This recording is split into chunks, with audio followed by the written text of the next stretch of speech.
Я абсолютно переконаний, що він є незворотним. А трошки складніше мені відповісти на запитання, м, скільки ще часу потриває оцей перехідний період, після якого українська мова, ну, як кажуть у футболі, заграє першим номером у своїй власній країні.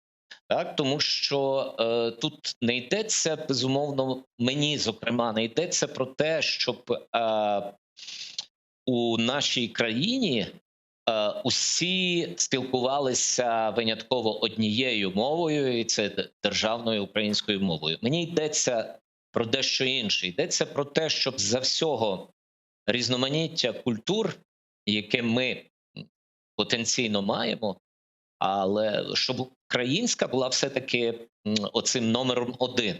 Так? І щоб насправді неможливо було, не знаючи цієї мови, чогось досягати в житті. Ну, для цього треба буде змінити країну. Ну, ось такі в мене насправді, називаємо це так, мрії щодо мовного майбутнього. Але ось цей от, власне, згаданий перехідний період, він у нас дуже неоднозначний. Так? Він страшенно залежить від політичної кон'юнктури і від суспільних настроїв. І він не розвивається згідно з якимись закономірностями, він не розвивається в якомусь регулярному ритмі. Так? Тобто, іншими словами, є поступ, але є і регрес. Так? І іноді буває 2 кроки вперед, потім крок назад. Іноді буває ще гірше. Так? Крок вперед і 2 кроки назад.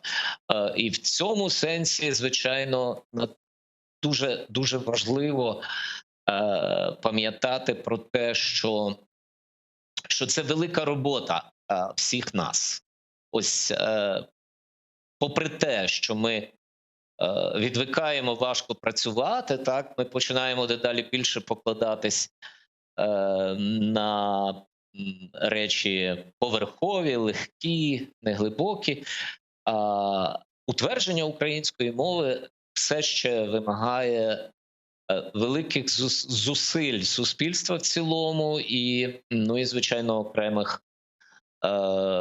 окремих особистостей, ну, які здатні цю мову розкривати більшою мірою.